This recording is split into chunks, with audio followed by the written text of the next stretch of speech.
Are you ready to trade clutter and chaos for comfort and calm?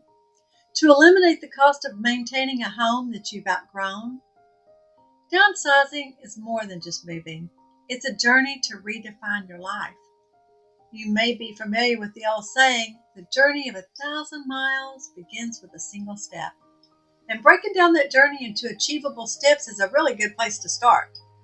I don't know where you started at, but if you're ready to downsize, this video is going to cover some things that go way beyond the accumulation of lifetime of memorabilia, lifetime of clutter, and practical steps to help you get moving in the right direction.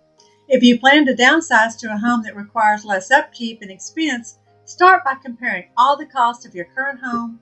That includes your mortgage, your property taxes, your insurance, the maintenance that you have to take care of, and then the cost of moving and paying for a new home.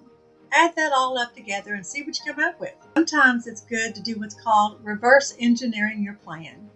And what that means is you actually work your way back from the end date where you want to be in your new home, and then you kind of work it back to see what kind of timeline do you need to come up with to achieve that goal. So ask yourself, and you probably already have, when do you want to be living in your next home? Is it 3 months from now, 6 months, 12 months, 2 years? You've got some kind of an idea of when you want to be there. And what does your timeline look like?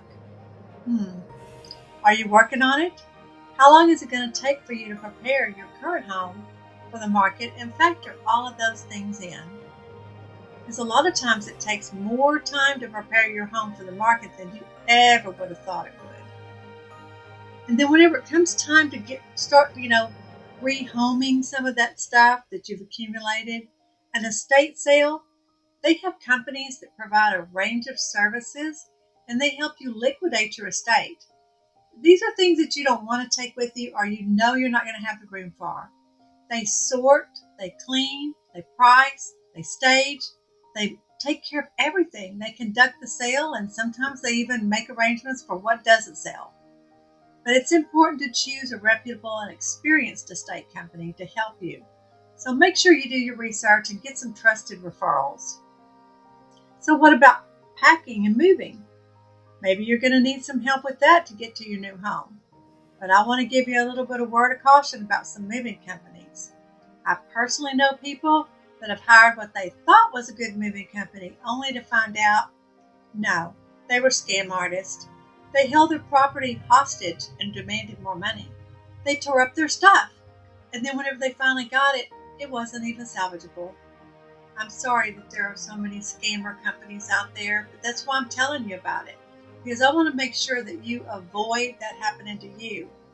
Again, reach out to people that you know who have positive, responses and positive experience with moving companies, and then check them out. Ask them for a detailed written estimate. Ask them for a copy of their insurance and their bond. And then don't stop there. Verify everything they give you. Call that out on Google what their real phone number is and call that number too. You just got to be so diligent in this world we live in. But yeah, these moving companies, they can really take you to the bank. And that stuff that you're going to plan on moving to your new home, it's irreplaceable. That's why you're keeping it. So that's my word of caution to you. And then also research and find yourself a real estate professional, someone that you can trust and that you can work with to give you a proposed net sheet for particularly what you might get from the sale of your home when you do get ready to sell it. It's not going to be exact, but it'll help you kind of get an idea of what you can plan for. Because when you plan really far out, who knows what the market's going to be like. It could be awesome. We just don't know. And while you're at it, have that real estate professional look for off-market opportunities for you to find your new home.